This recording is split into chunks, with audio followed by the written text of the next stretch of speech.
Ya Yesus yang ngajarin, jangan khawatir, udah gitu kamu jangan berkata. Jangan berkata tuh apa? Ngeluh. Aduh besok gimana ya, aduh besok gimana ya, itu malu-maluin. Yang paling ekstrim pinjam-pinjam uang, saya nggak ngomongin KPR atau kredit bukan ya. Pinjam-pinjam uang sama teman. Itu sama aja anak saya keluar dari rumah, pergi ke tetangga bilang gini, Om tante bagi makanan dong, bukannya kamu anaknya Pak Billy, bukannya besok kamu akan disiapkan makanan, belum lihat Om. Bagi dong, minta dong, pinjam dong. Yang malu siapa? Saya. Itu sebabnya Yesus katakan jangan khawatir dan berkata.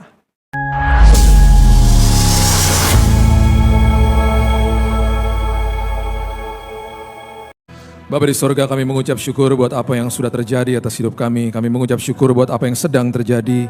Dan juga kami mengucap syukur buat apa yang akan terjadi. Karena kami tahu Tuhan semuanya adalah rangkaian yang indah yang Tuhan buat untuk kami orang percaya. Itu sebabnya Tuhan kami berdiri megah seperti yang Paulus katakan.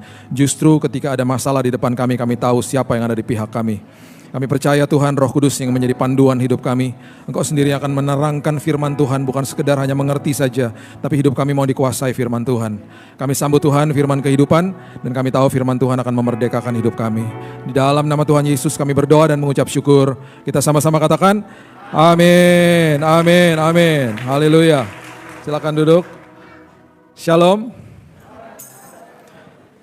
Haleluya. Selamat hari kenaikan Yesus Kristus. Ketika dia naik, dia menjadi maha hadir, dan itu sebabnya dia tinggalkan Roh Kudus untuk setiap kita.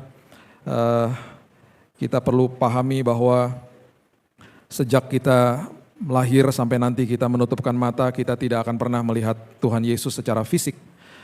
Itu sebabnya dia katakan kepada Thomas yang ragu-ragu, dia katakan, karena engkau telah melihat aku, engkau percaya. Tapi justru orang-orang seperti kita ini yang tidak melihat Tuhan, kita adalah orang-orang yang diberkati karena kita dikatakan walaupun tidak melihat, namun kita percaya.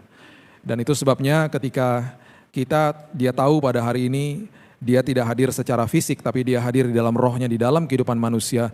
Dia akan terus-terusan, dia akan tunjukkan karya besarnya dalam hidup kita. Sehingga kita akan bisa katakan, itu karena Tuhan. Itu karena Tuhan. Hidup kita akan penuh dengan kesaksian, karena dia akan terus nyatakan kuasanya, nyatakan kemuliaannya dalam hidup kita. Dan itu sebabnya ikut Tuhan itu adalah sesuatu yang sangat-sangat luar biasa. Akan mengalami Tuhan itu adalah sesuatu pengalaman yang tidak ada duanya.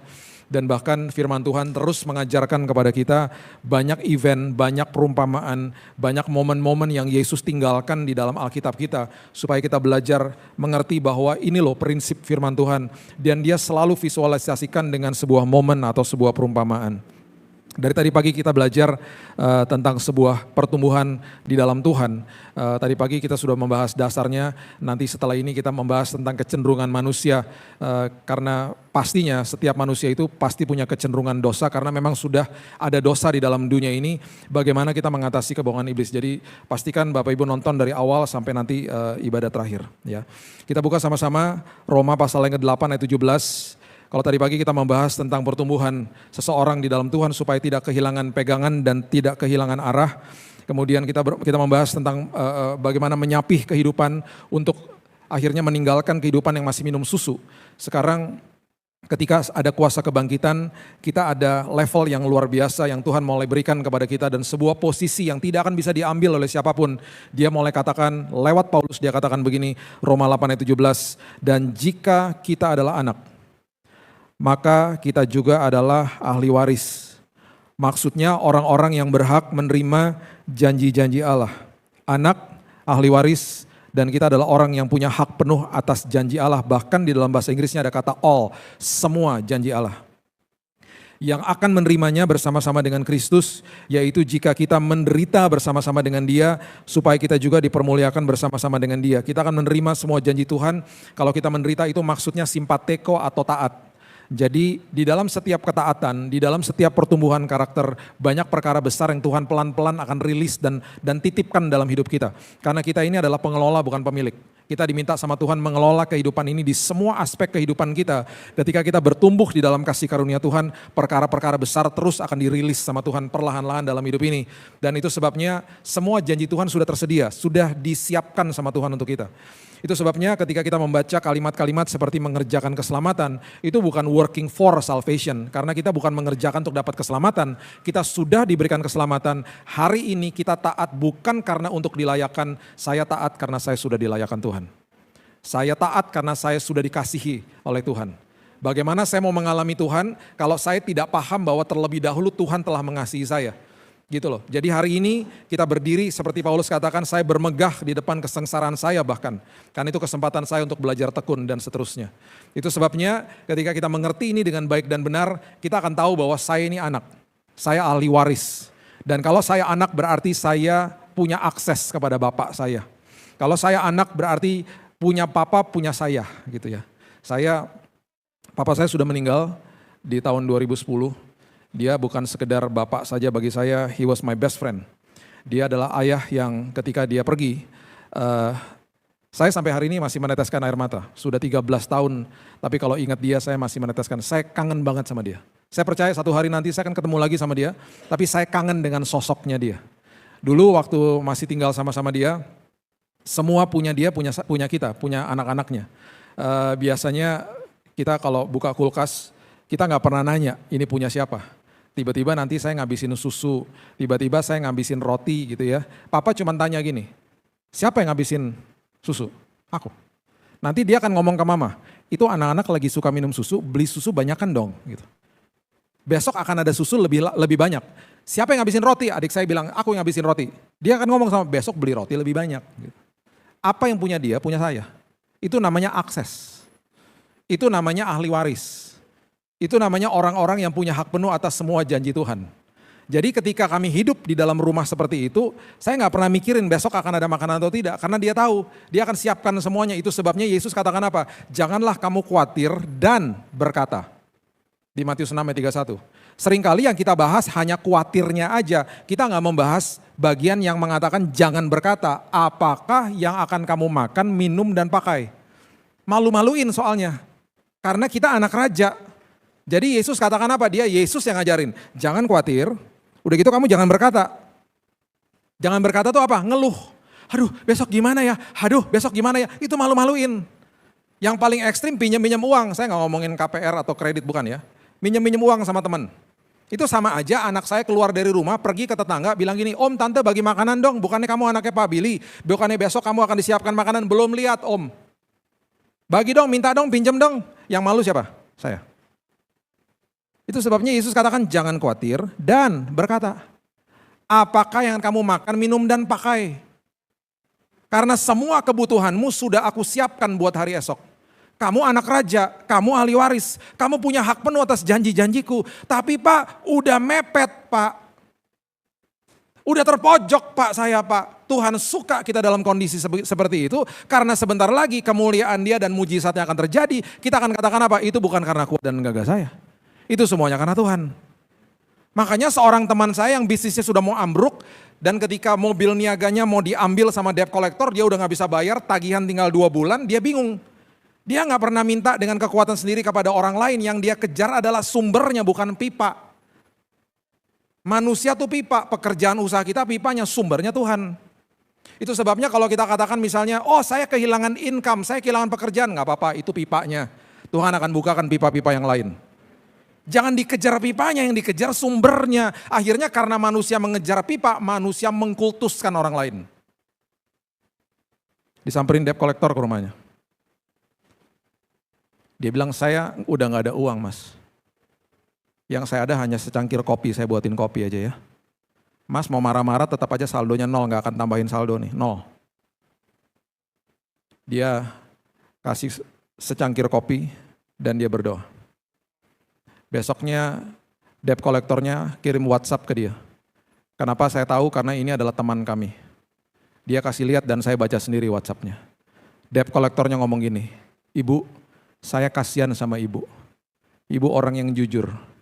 Saya sudah sepakat sama orang sales. Sayang sih memang Bu kalau mobilnya diambil karena tagihan kan tinggal 2 bulan lagi ya Bu. Dan ibu selama ini memang betul-betul bayar on time. Saya tahu ibu sedang dalam kesulitan. Bu, saya talangin dulu ya Bu, tagihan 2 bulan sama orang sales. Nanti ibu kalau sudah ada uangnya gak apa-apa Bu, ibu balikin ke kami, gak usah pakai bunga. Saya gak pernah dengar debt collector bayarin utang. Kan tugasnya untuk collect debt. untuk ngambil hutang. Kok jadi dia yang bayarin hutang? Debt collector yang bayarin hutang adalah debt collector yang dijamah sama Roh Kudus. Tetap ada hutang toh, tetap harus dibayar toh. Besoknya temennya WhatsAppin dia, saya baca juga WhatsAppnya. Ci, itu mobil niaga lu gak dipakai kan? Enggak, gua sewa ya. Ya pakai aja, sewa aja. Berapa? Mereka nego harganya, uangnya ditransfer persis untuk bayar tunggakan 2 bulan. Dalam hitungan 2 hari mobilnya lunas. Lunas. Kenapa? Yang dikejar sumber bukan pipa. Sumbernya gak pernah tutup. Kenapa? Kita ini anak, ahli waris. Orang yang punya hak penuh atas janji Tuhan. Dia tidak akan permalukan anak-anaknya. Anak raja loh, ingat loh. Itu sebabnya kehidupan ketaatan itu adalah sekolah kehidupan setiap hari. Sekolah kehidupan gak pernah stop sampai akhir. Ya, nanti yang validasi sama kita sekolah kehidupan itu kita lulus biasanya orang-orang terdekat. Saya pun ngalamin sekolah kehidupan. Saya dinyatakan lulus sama istri saya. Ada satu aspek kehidupan saya yang juga dulu belum lulus. Sempat gak lulus juga. Kalau mau lihat mata pelajarannya buka aja 1 Korintus 13 ayat 4-7. Dimulai dengan apa? Kasih itu sabar, kasih itu murah hati. Itu mata pelajaran yang jangan kaget pas baca, ya ampun kok belum lulus semua. Aku belum sabar ternyata ya, aku belum murah hati dan seterusnya dan seterusnya. Saya dulu punya masalah dengan 16 juta motor di daerah Jakarta. Kenapa? Karena motor di Jakarta nggak seperti di Lampung, pasti di Lampung baik-baik di sini. Di Jakarta, motor di Jakarta belok dulu baru lihat. Baru lihat. Ya udah ketabrak kali, berkali-kali begitu saya kaget, saya klakson, dia berhenti, dia buka helm. Apa lo? Ayo. Hamba Tuhan manusia juga. Setengahnya Manado lagi. Ada darah panasnya juga makan cabai terus, ya kan? Istri saya punya password yang paling hebat, dia pegang kaki saya, dia bilang gini, sayang, udah ya, jangan-jangan dia jemaat. Saya kalau dengar kata jemaat langsung ada roh kemurahan hati, roh belas kasihan. Iya ya, jangan-jangan tadi dimarahin istrinya ya. Iya udahlah, ntar dia jemaat loh sayang, udah biarin aja gitu. Besok-besoknya motor nyebelin, istri saya terus bilang ingat loh itu jemaat. Sampai-sampai saya bilang nih jemaat gereja mana nyebelin semua. Semua jemaat. Tapi itu password yang paling ampuh memang.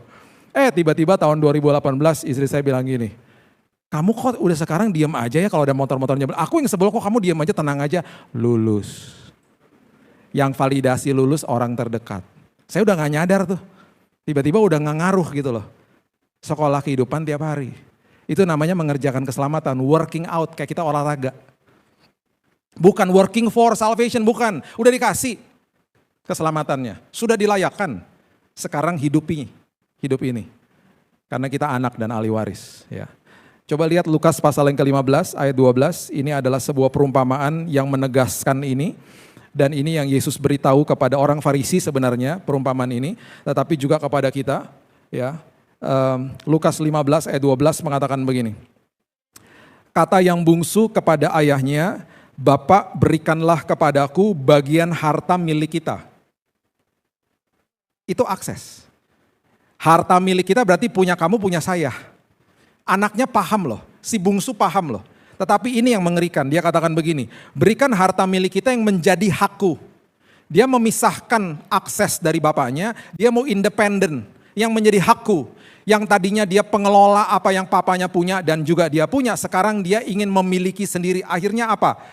Semua hartanya yang dia miliki habis dan ampas yang menjadi makanan babi kelihatan menarik.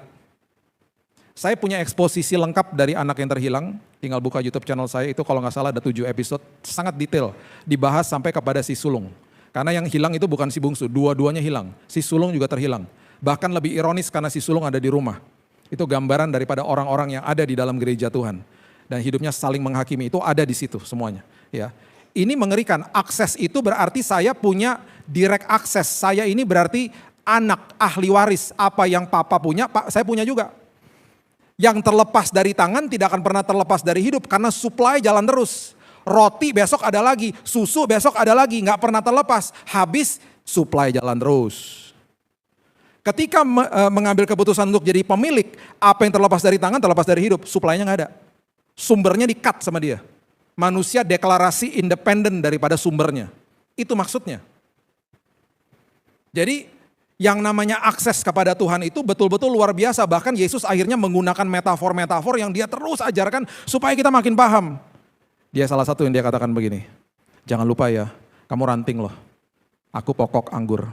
Kamu sama aku, posisinya kamu melekat kepada pokok anggur. Kamu gak usah berusaha melekat, ketika kamu terima aku sebagai juru selamat, kamu melekat kepada aku. Jadi ketika kita paham itu dengan baik dan benar, ketika saya sakit kena kanker divonis mati 3 bulan, salah satu doa saya adalah begini, Tuhan, aku kan ranting, melekat kepada pokok anggur. Pokok anggur kan gak punya kanker. Pokok anggurnya kan Tuhan Yesus. Berarti apa? Hari ini kesembuhan dan nutrisi mengalir kepada rantingnya, termasuk aku. Berarti hari ini aku terima kesembuhan Tuhan. Aku menerima nutrisi dari Tuhan. Aku menerima pemulihan. Bahkan darahku yang rusak Tuhan, dialirkan darah Kristus yang menyempurnakan tubuhku. Itu menjadi doa saya setiap hari. Itu menjadi iman akhirnya. Karena apa? Mengerti posisi kita di dalam Tuhan. Anak. Ahli waris. Ketika kita mengerti ini dengan baik dan benar, akhirnya Yakobus 1 ayat 2, ayat yang cukup menggelitik, akhirnya menjadi sebuah pewahyuan. Coba lihat ya. Yakobus 1 ayat 2 mengatakan begini. Saudara-saudaraku, anggaplah sebagai suatu kebahagiaan. Ini kalau kita baca sepintas kayaknya Yakobus ngeledek banget gitu. Sebagai suatu kebahagiaan apabila kamu jatuh ke dalam berbagai-bagai pencobaan. Jadi kalau kamu lagi berhadapan dengan pencobaan, kamu berbahagia aja. Maksudnya apa? Ngeledek banget sih kayaknya gitu. Kata pencobaan itu artinya trials atau ujian dalam bahasa Inggrisnya. Arti kata ujian itu bahasa Yunani, bahasa aslinya adalah peirasmos. Kata peirasmos itu artinya mengalami Tuhan. Jadi Yakobus lagi kasih tahu begini, rangkumannya gini. Kamu ya kalau lagi berhadapan sama sebuah permasalahan kehidupan, itu kesempatan loh kamu ngalami Tuhan. Jadi kamu tersenyum aja, kamu berbahagia aja, bahasa Inggrisnya count it all joy. Kamu bersuka cita aja. Karena justru ketika kamu berhadapan sama masalah itu kesempatan loh kamu ngalamin Tuhan, itu maksudnya. Ingat, kalau kita lihat masalah, lihat dari sisi ujian. Ujian adalah mengeluarkan kelemahan saya dan memakai kelemahan itu untuk membuat saya lebih baik. Kalau lihat dari sisi cobaan, itu berarti mengeluarkan kelemahan saya dan memakai kelemahan itu untuk menghancurkan saya. Di dalam sebuah ujian, aslinya kita keluar. Keluar nih, kita langsung sadar, wow ternyata aku gampang tersinggung, gampang marah, gampang asumsi, gampang mendendam ternyata. Kalau itu dari sisi cobaan, kita gak mau berubah. Kita akan gitu terus. Kita akan simpan-simpan sendiri, besok diuji lagi gak lulus lagi, begitu aja terus. Mengeluarkan kelemahan kita dan menggunakan kelemahan itu untuk menghancurkan kita. Itu yang iblis lakukan. Tapi kalau lihat dari sisi ujian, mengeluarkan kelemahan saya, memakai kelemahan itu untuk membuat saya lebih baik. Yang berikutnya diuji, aku harus lulus. Makanya namanya ujian matematika, bukan cobaan matematika. Anak-anak siap-siap, besok akan ada cobaan matematika. Di akhir tahun Departemen PDANK sudah merubah menjadi cobaan nasional, bukan ujian nasional, ujian. Makanya ketika hasilnya dapat, kita langsung paham, nomor 2 aku gak belajar, aku gak paham, aku gak belajar formulanya, gak bisa jawab, jadi salah nomor 2-nya. Misalnya terjadi remedial lagi, diuji lagi, bisa gak berikutnya? Bisa, karena kita belajar, itu kita tahu langsung itu kelemahan saya nih, saya gak belajar, saya gak ngerti formulanya. Itu maksudnya. Ya, jadi apapun yang sedang kita alami itu kesempatan ngalamin Tuhan sebenarnya. Saya waktu di kamar rumah sakit yang dibolongin tubuh saya ini bukan cuman sekedar bukan infus dari tangan, bukan. Karena dokter harus ngambil pembuluh darah besar. Jadi yang dibolongin dada saya. Di dada ini masih ada bekas 3 lubang di sini. Masih ada bekasnya. Jadi saya kalau lihat di kaca sekarang saya selalu bilang sama istri sama anak saya, dia bilang iblis berusaha membunuh saya. Dia cuma berhasil mencakar saja. Ada bekas cakaran di sini. 3 biji titik di sini. Itu yang masuk 3 selang. Yang satu selang kemo, yang satu selang NaCl infus, yang satu lagi transfusi darah bersamaan masuk ke sini. Di transfusi darah bocor terus. Keluar dari gusi saya, darahnya keluar semua bocor. Dimasukin bocor. Jadi transfusi terus. Saya dirawat di Singapore General Hospital setiap malam hari jam 9, puji Tuhan istri saya dikasih tempat tinggal di apartemen teman. Jadi saya bilang sama dia, sayang kamu kesana aja, jangan tinggal di sini, nanti kamu ikutan sakit. Supaya kamu tidur nyenyak, kamu kesini besok siang aja, jangan pagi-pagi. Bawain aku makanan, kalau bisa kamu masakin, karena aku gak bisa makanan rumah sakit. Kamu relax aja pulang jam 9. Dari jam 9 malam sampai pagi, saya gak kasih suster masuk kamar. Saya bilang, suster kalau saya perlu apa-apa saya panggil aja. Saya mau tenang, saya gak mau pintu dibuka masuk, buka tutup. Setiap malam itu 3 selang nyangkut ke mesin regulator yang setiap detik bunyi begini. Nit, nit, nit. Jadi itu yang cuma saya dengar. Cuman itu mesin itu sama keheningan malam. Jadi di keheningan malam itu saya cuma megangin selang kemo sambil berdoa. Di situ saya dengar suara Tuhan jelas banget sampai saya tulis-tulisin. Dan kejadian banyak nubuatan yang terjadi. Terus saya bilang gini, Tuhan terima kasih ya Tuhan ngomongnya jelas banget Tuhan. Kenapa dari dulu gak kayak gini Tuhan ngomongnya? Terus Tuhan bilang gini, dari dulu juga ngomong kali, cuman kamu aja gak dengar. Dari dulu kan kamu sibuk, pikiran kamu klaster. Pikiran kamu kesana kesini, kamu sibuk sini sana, sini sana, sini sana. Aku selalu ngomong, kamu aja gak pernah dengar. Sekarang justru kamu ketika dalam keheningan malam kamu dengar suara aku dengan jelas karena kamu gak sibuk pikirannya. Dan kamu lagi berseru sama aku. Itu salah satu momen saya diubahkan Tuhan juga di momen itu. Dan di situ saya akhirnya tersenyum terima kasih Tuhan. Aku ngalamin Tuhan. Ketika kita mengerti itu, kita akan terus bertumbuh di dalam kasih karunia Tuhan. Kita akan akhirnya melihat masalah dari sisi yang orang yang lebih dewasa. Bukan orang yang senantiasa komplain sama Tuhan. Itu sebabnya Matius 21 coba lihat ya. Sorry, Matius 7 maksud saya. Matius 7 ayat 14 coba lihat. Firman Tuhan katakan begini. Karena sesaklah pintu dan sempitlah jalan yang menuju kepada kehidupan. Dan sedikit orang yang mendapatinya. Jadi jalan kepada kehidupan itu sempit.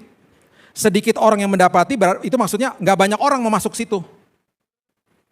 Kalau di Jakarta itu kita kan mengenal yang namanya istilah jalan tikus. Karena jalan tikusnya banyak banget di sana. Dan biasanya kalau udah di jam-jam macet, kalau masukin Google Map atau Waze gitu kan, kalau supaya diarahkan supaya tidak kena macet, diarahin masuk jalan-jalan sempit. Saya berkali-kali diarahin masuk jalan sempit. Senang gak? Nggak suka saya. Kenapa? Karena di jalan sempit gak bisa ngebut. Kalau ngebut nabrak ayam, nabrak anak kecil, pedagang, segala macam. Jadi mesti pelan-pelan. Di dalam jalan yang sempit kita ngapain? Belajar sabar sama belajar hati-hati. Orang yang gak sabar sama orang yang gak hati-hati itu ada di mana? Jalan tol. Saya tiap bulan ya ada trip ke Bandung karena mertua saya tinggal di sana. Istri saya ini orang Chinese Bandung. Jadi kita ke sana lah setiap bulan. Jadi saya udah mulai hafal nih ruas-ruas jalan tol. Ruas-ruas yang tiba-tiba 3, 4, 5 udah hafal. Macet gak? Enggak, kadang-kadang juga gak macet. Tetap aja ada orang-orang yang masuk bahu jalan. Sampai-sampai saya beberapa bulan yang lalu karena sering perhatiin saya ngomong gini sama istri saya. Kamu tahu gak ada 2 jenis mobil yang paling sering masuk bahu jalan? Kalau Bapak Ibu tanya apa, saya gak mau jawab, nanti tanya sama Tuhan aja ya. Terus istri saya bilang gini, kamu halusinasi. Bener, kamu perhatiin aja saya bilang itu. Terus dihitungin sama dia. Dari jarak rumah saya sampai keluar di tol Pastur di Bandung itu sekitar 130 kilo. Terus dia bilang gini, wow kamu bener loh 85% kedua jenis mobil itu. Nah loh, saya juga gak tahu kenapa. Kalau ada yang merasa punya di sini nggak gitu ya, ini kan di Jakarta. Nggak sabar, makanya kecelakaan terjadi di jalan tol bukan di gang sempit. Nggak macet, nggak ngambil bahu jalan, sampai teman polisi saya ngomong gini, Pak kita tuh yang ngasih tahu orang-orang kayak gitu, susah Pak. Kenapa Pak? Iya Pak, itu tau nggak? Itu kan bahu jalan buat emergency kan? Iya. Itu banyak orang yang tiba-tiba mengalami emergency di mobilnya. Makanan anak tumpah misalnya. Anak kecil tiba-tiba mau buang air kecil gak ada rest area. Terus tiba-tiba orang serangan jantung. Terus tiba-tiba ban pecah, itu kan emergency. Mereka harus ngambil bahu jalan. Orang yang ngambil bahu jalan Pak, pengemudi-pengemudi ini seringkali 90% kalau mereka udah di jalan di sebelah kiri, mereka gak akan lihat spion. Mereka cuma lihat bahu jalan kosong, mereka masuk. Mereka gak sadar di belakangnya ada orang yang lagi ngambil bahu jalan, ngebutnya sengebut-ngebutnya. Terjadilah kecelakaan fatal. Perhatiin deh orang kalau masuk bahu jalan, pasti buru-buru. Kenapa? Karena dia tahu dia salah. Makanya dia buru-buru. Gak ada orang ambil bahu jalan terus jalan pelan-pelan gitu, gak ada. Karena dia juga gak mau ketahuan polisi kan.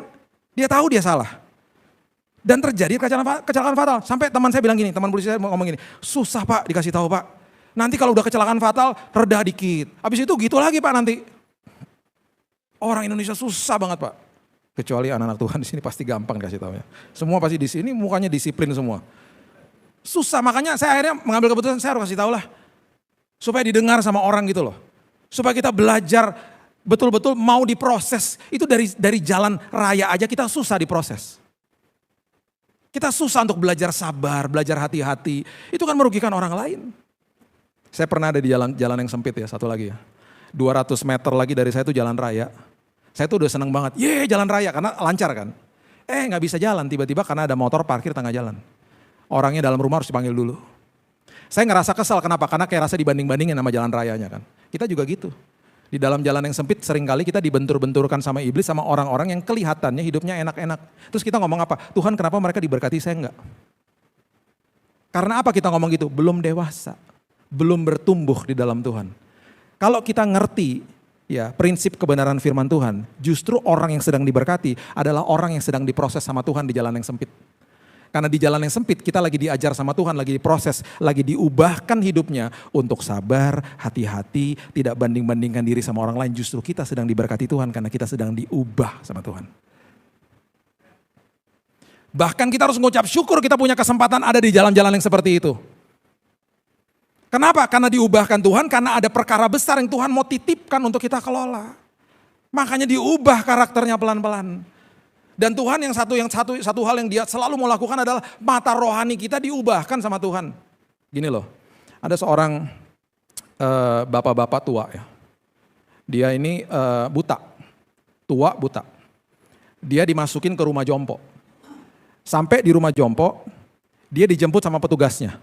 Mau diantar ke kamarnya. Lagi berjalan menuju ke kamarnya, terus si petugasnya ngomong gini, "Om, kamarnya Om bagus banget Om. Kalau dibuka jendelanya depannya danau Om, bagus banget. Udah gitu kamarnya Om, temboknya dicat sama cat pastel, teduh banget kamarnya, betul-betul bagus." Tiba-tiba si Om ngomong gini, "Oh iya ya, bagus banget ya," gitu. Terus si petugasnya ngomong gini, "Loh Om, kita kan belum nyampe di kamar, kok Om udah bisa bilang bagus?" Omnya bilang gini, "Mau nyampe atau belum tetap aja kan saya buta, gak bisa lihat. Saya mengatakan kamar saya bagus berdasarkan penjelasan kamu. Jadi saya bisa bayangin di pikiran sama hati saya." Jadi harusnya hari ini kita juga katakan hal yang sama. Tuhan, besok hariku sangat indah. Besok aku lihat kesembuhan Tuhan. Besok aku lihat pemulihan. Besok aku lihat hal-hal dahsyat walaupun aku belum di sana dan aku belum lihat. Kenapa? Karena aku memperkatakan ini berdasarkan janji-janji Tuhan. Karena aku anak, aku ahli waris, dan aku punya hak penuh atas semua janji Tuhan.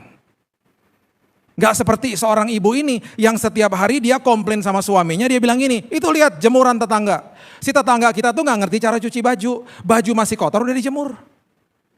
Di hari yang kedua dia katakan hal yang sama, tuh lihat tuh, tetangga kita gak ngerti cara cuci baju. Baju kotor udah dijemur. Di hari yang ketiga tiba-tiba dia bilang gini, "Nah gini dong, baju udah bersih baru dijemur, gini dong baru bener," gitu ya. Tiba-tiba suaminya datang ke dia bilang gini, "Sorry ya sayang, baru hari ini aku sempat bersihkan jendela rumah kita." Jadi rupanya beberapa hari itu yang kotor bukan jemuran tetangga, jendela rumahnya sendiri. Seringkali jendela mata rohani kita yang kotor sehingga kita gak lihat kebaikan Tuhan. Kita gak lihat kemurahan Tuhan, kita gak lihat kebesaran Tuhan, bahkan kita komplain tentang orang lain. Karena kotor jendela rohaninya. 12 pengintai, 12-12-nya lihat raksasa loh. 12-12-nya lihat raksasa di tanah perjanjian. Yang 10 balik bilang apa? "Bos, raksasa bos, mau mati kita masuk sana." "Nggak bisa lah bos," gitu. Yang 2 balik ngomong apa? "Bos, emang betul sih bos mereka raksasa, tapi Tuhan kita lebih besar bos. Kita maju terus bos." Yang 10 nama-namanya pernah kedengeran? Gak pernah. Safat, Yigal, Palti, Nafbi. Ada didokumentasikan di Alkitab kita di Bilangan 13. Gak pernah terdengar karena mereka bukan pahlawan iman. Tapi ada 2 nama yang kita masih dokumentasikan, kita berikan kepada anak-anak kita. Siapa? Yosua dan Kaleb. Pahlawan iman. Itu sebabnya di Hakim-Hakim pasal yang ke-14 ayat 5 dan 6 mengatakan begini. Hakim-Hakim 14 ayat 5 dan 6. "Lalu pergilah Simson beserta ayahnya dan ibunya ke Timna. Ketika mereka sampai ke kebun-kebun anggur di Timna, maka seekor singa muda mendatangi Simson dengan mengaum. Pada waktu itu berkuasalah roh Tuhan atas dia. Ada singa datang, roh Tuhan berkuasa atas dia, berubah langsung pandangannya. Mata rohaninya, matanya dibersihkan sama Tuhan. Sehingga singa itu dicabiknya seperti orang mencabik anak kambing." Orang kalau mata rohaninya sudah dibukakan, dicelikan sama Tuhan, masalah di depannya dia tidak kelihatan besar karena dia akan lihat kebesaran Tuhan. Seekor singa jadi seperti seekor kambing. Saya akan tutup dengan ini ya. Saya ini menikah dengan seorang istri yang logika tinggi. Dia selalu punya prinsip dulu ya, dia punya prinsip gini. Apapun yang Google bisa kasih tahu atau YouTube bisa kasih tahu, kita bisa buat. Semua informasi dari situ, tenang aja kata gitu. Dia orangnya gercep, gerak cepat. Dia sudah bertahun-tahun punya usaha evakuasi medis. Dia kenal sama dokter-dokter di Singapura, di luar negeri. Di dunia medis dia mengenal banyak orang lah, padahal bukan dokter. Jadi orangnya gercep, orangnya gerak cepat, orangnya selalu pikirannya logika tinggi. Waktu sebelum saya sakit, asuransi saya ditutup sama dia. Karena dia bilang ini udah gak relevan, kita buka yang baru aja. Ya udahlah, karena memang dia ngurusin di rumah ya dia tutup, dia buka baru. Selagi dibuka yang baru, tiba-tiba saya jatuh sakit. Terdiagnosanya itu di hari ke-76, padahal asuransi kan ada masa tunggu. Di asuransi saya itu waktu baru dibuka yang baru ada masa tunggu 90 hari. Saya sakit di hari ke-76. Jadi waktu dia berdoa, dia nangis-nangis dong sambil dengan penyesalan yang tinggi. Kalau aku gak tutup, Billy masih ada asuransi yang bisa cover. Sekarang dia jadi gak punya asuransi. Sampai-sampai dia bilang, Tuhan, kalaupun suami saya sakit, kenapa gak 14 hari lagi? Supaya ke cover. Ini kenapa kayak begini Tuhan, dan Tuhan biarkan aku tutup asuransi yang dulu. Betul-betul gak ada asuransi. Wah, dia frustasi berat. Saya sakit di akhir tahun, dan karena dokter di Jakarta, dokter kami dia mau liburan, saya dilarikan ke Singapura karena kondisi saya makin ngedrop. Bapak Ibu sudah tahu lah kesaksian saya, tapi banyak backstory yang jarang saya ungkapkan di ibadah. Ini salah satunya. Saya dikasih tahu tanggal 2 Januari 2019, dokter katakan terkena AML, acute myeloid leukemia, kanker darah yang mematikan, divonis 3 bulan mati. Di saat itu, saya sempat bertanya sama dokternya yang di Singapura. Karena saya harus ambil keputusan, mau berobat di sana atau di Indonesia. Saya punya asuransi tapi nggak cover gitu loh. Jadi nggak ada dukungan asuransi lah, nggak ada udah. Jadi saya harus mengambil keputusan. Jadi saya akhirnya memberanikan diri untuk tanya sama dia. Saya nggak berani nanya biayanya, saya nanya DP-nya berapa kalau berobat di sini. Cuman berani nanya DP-nya doang. Waktu dia sebut angkanya juga saya sampai begini, DP-nya aja segitu ya. Gitu. Saya bilang sama dokter, dok saya harus balik ke Jakarta karena saya harus ngantar anak saya yang kedua. Dia harus balik ke Jakarta karena dia berhadapan sama ujian SD waktu saat itu. Jadi sebelum saya balik dokternya bilang gini, Pak 5 hari loh Pak, 5 hari apa? Setelah saya ngomong sama Bapak, 5 hari lagi nih Bapak udah harus ditancepin selang di sini. Karena kondisi Bapak begini Pak, darahnya habis setiap hari. Jadi 4 hari dari sekarang Bapak sudah harus ada di rumah sakit. Ya udah saya pulang, saya bilang dong sama istri saya, jangan kasih tahu siapa-siapa, jangan posting-posting. Ya saya paling anti sama gitu-gituan. Saya bilang kita kejar sumbernya. Kita anak loh. Kita ngomong sama sumber kita, papa kita. Saya kalau berdoa panggil dia Daddy. Saya bilang, Dad, Daddy dengar ya tadi dokternya what he said. You know how much he said. Kalau engkau mau saya berobat di sana, you are providing me, Tuhan akan siapkan semuanya. Yang tahu cuman keluarga sama sahabat saya. Dalam hitungan 3 hari, tiba-tiba DP-nya itu ada di rekening saya. Persis jumlahnya. Nggak lebih, nggak kurang. Yang ngasih juga nggak tahu. Nggak lebih, nggak kurang. Saya bilang sama istri saya, ini DP-nya Tuhan udah kasih, berarti kita berangkat ke Singapura, berarti kita berobatnya di sana. Terus dia bilang gini, sisanya gimana? Terus saya bilang, loh kita kan nggak minta sisanya, kita minta DP sama Tuhan. Kalau Tuhan udah kasih DP, saya percaya Tuhan akan akhiri dengan indah. Tuhan kasihnya persis lagi, kita berangkat. Iya oke, mau berangkat, tapi sisanya ntar gimana, logika kan? Udahlah kita berangkat, inilah perjalanan iman, ngeri-ngeri sedap ngeri gitu loh. Kita berangkat akhirnya. Berangkat sampai di sana saya udah di kursi roda karena darah udah habis. Darah merah kalau habis itu nggak bisa napas Bapak Ibu. Karena darah merah itu penghantar oksigen. Darah merah saya udah level 3, udah nggak bisa napas saya. Jadi pas masuk ke sana, saya bilang sama istri saya ambil kamar yang paling murah, kamar yang berempat. Waktu masuk di kamar yang berempat, saya di jam pertama langsung muntah karena sebelah saya makanan India. Saya ini setengahnya India loh, mama India, papa Manado. Jadi saya udah biasa makan India, tapi saya nggak tahan bau makanan India kari waktu saat itu. Muntah saya. Terus saya akhirnya sama istri lihat di website rumah sakit itu ada kamar cuman sendiri, kamar isolasi namanya. Harganya sedikit lebih mahal dari kamar berempat. Tetap murah harganya karena nggak ada jendelanya kamarnya. Bukan VIP dan kamar sendirian. Saya minta dong, dok mau kamar itu aja dok. Masih murah soalnya harganya masih oke lah gitu. Dokternya bilang gini, udah habis pak. Kan kamar itu populer banget, semua orang pengen sendirian. Tapi memang gak ada jendelanya. Saya bilang sama istri saya, udah tenang aja, kita berdoa, kita ngucap syukur aja. Bener loh, gak sampai 5 jam tiba-tiba suster masuk ke kamar. Pak, pihak rumah sakit sama dokter sudah setuju Bapak dapat kamar nomor 3 di ujung. Apaan tuh kamar apaan? Itu kamar sendiri? Iya, namanya suite room. Suite room tuh apaan? Jadi gini Pak, di sini ada VIP, VVIP ini suite room, udah kayak presidential suite. Saya bilang gini, gak mau. Saya gak pernah request begituan, gimana bayarnya? Suster gak ngerti, suster bilang gini, Bapak yang gak ngerti. Saya lagi jelasin, tunggu dulu Pak. Bapak dapat kamar suite room, bayarnya yang tadi. Yang kamar murah itu Pak, yang sendirian, yang tanpa jendela. Oh ya kalau gitu mau, saya bilang gitu. Kenapa saya dikasih suite room? Anak raja. Kenapa itu kamar yang sendirian, yang gak ada kacanya habis? Karena Tuhan mau taruh saya di suite room. Terus senang dong. Saya telepon istri saya, dia lagi di bawah beli makanan, kagak naik-naik. Tiba-tiba orangnya kalau excited, tiba-tiba ada hormon adrenalin mengalir gitu ya. Yang tadinya masuk rumah sakit pakai kursi roda, sekarang saya bisa ngepakin barang, saya tarik tuh koper ke kamar nomor 3. Walaupun jalannya begini-begini, suster panik dong. Kursi roda, saya bilang gini, minggir. Mana kamar nomor 3? Saya bilang, kenapa saya buru-buru? Supaya rumah sakit gak ganti pikiran. Dikasih kamar suite room, buru-buru masuk, jangan tunda-tunda.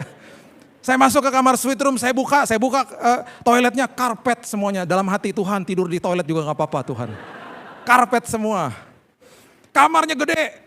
Saya buru-buru beberes, gantung-gantung baju, pasangin air freshener, langsung masuk selimut. Istri saya masuk ke kamar, dia bilang, kok udah rapi? Iya, supaya kalau rumah sakit ganti pikiran, kita udah settle di sini. Dia gak tega, udah yang penting kita pasang-pasangin semuanya. Tuhan lagi siapin, karena Tuhan mau kirim 80 orang ke rumah sakit. Sepertiganya saya gak kenal dari gereja-gereja lokal. Anak pertama saya waktu itu lagi SMA di sana. Jadi kalau dia datang, kalau weekend dia datang, dia di sebelah saya, dia belajar tidur di situ. Tuhan udah siapin semuanya. Singkat cerita, Bapak Ibu udah tahu kesaksian saya dalam hitungan sebulan dokter gak bisa temukan, sel kankernya hilang. Kemudian dalam 2,5 bulan kita udah diperbolehkan pulang ke Indonesia. Deg-degan dong karena mau nanya tagihan keseluruhan. DP udah habis dalam hitungan 2 hari. Jadi sebelum nanya tagihan akhir di malam hari sebelum kita besoknya istri saya mau nanya, kita perjamuan sampai 2 kali ya. Tuhan kokohkan iman kami, Tuhan tolong Tuhan. Besoknya istri saya pergi ke bawah, saya nunggu gak naik-naik, deg-degan makin deg-degan saya karena dia gak naik-naik. Waktu akhirnya dia naik, dia buka kamar, waktu buka kamar pun dia bukanya begini. Kenapa? Gak bisa ngomong. Kenapa? Sampai saya juga ikut bisik-bisik, ada apa? Udah kayak sinetron aja gitu, dia jalan. Terus dia duduk di sebelah saya, kayak orang gak percaya gitu. Tiba-tiba dia berbisik, katanya rumah sakit udah lunas. Gimana cara lunasinnya? Saya bilang gitu. Lunasnya gimana caranya? Orang-orang kalau datang katanya nabur, bahkan kata pihak rumah sakit bayarnya kelebihan. Jadi saya pulang ke Indonesia bukan sekedar dikasih sama Tuhan kesembuhan, bawa uang kelebihan. Sampai-sampai kita punya kesempatan untuk telepon teman-teman yang sedang sakit. Tahu teman-teman yang sakit, kita transfer uangnya. Kita masih bisa berkati orang, saya bilang itu sisanya. Kirim, transfer ke orang-orang yang sedang sakit. Oh ketemu teman yang lagi sakit jantung di Pineng di mana, transfer ke mereka. Ini dari Tuhan untuk juga mereka. Sebelum terakhir, saya mau pulang. Kita mau pesen tiket pesawat. Saya buka aplikasi, saya pencet filter, cari pesawat paling murah, keluar satu maskapai penerbangan harganya cuma 600.000. Udah saya mau klik, tiba-tiba telepon bunyi. Teman istri saya telepon, Ci, kapan pulang? Besok. Udah beli tiket? Belum, jangan. Katanya. Kenapa? Gue ini frequent flyernya Singapore Airlines. Gue keliling dunia tiap tahun, mileage gue kebanyakan. Gue bisa transfer ke lo karena 2 bulan lagi angus mileage gue. Dia minta nama asli, tiba-tiba setengah jam kemudian kita dapat tiket SQ pulang naik business class. Saya waktu duduk di bisnis kelas, saya bilang gini, Tuhan terima kasih. Suara Roh Kudus mengatakan begini, dari hal besar sampai hal kecil, aku perhatikan. Kenapa? Karena kamu anak saya. Kamu ahli waris, kamu orang yang punya hak penuh atas setiap janji Tuhan. Sebagai penutup, waktu saya sampai di Jakarta, orang-orang datang ke saya ngomong gini, Bill, lu dapat mujizat kesembuhan? Bukan. Mujizat yang aku terima dan keluarga aku terima adalah saya, istri saya, dan kedua anak saya diubahkan Tuhan. Kesembuhannya bonus. Karena yang namanya kesembuhan Tuhan tinggal balikin tangan kita sembuh. Dalam hitungan detik sembuh. Tapi yang namanya perubahan karakter memerlukan respon dari kita. Ambil keputusan. Dalam setiap permasalahan hidup. Kita yang berubah dulu. Masalahnya urusan Tuhan. Ketika kita berubah, kita mengejar kerajaan sorga. Segala sesuatu bukan sekedar diberikan, ditambah-tambahkan nanti sama Tuhan. Kejar sumbernya. Karena dia adalah Tuhan.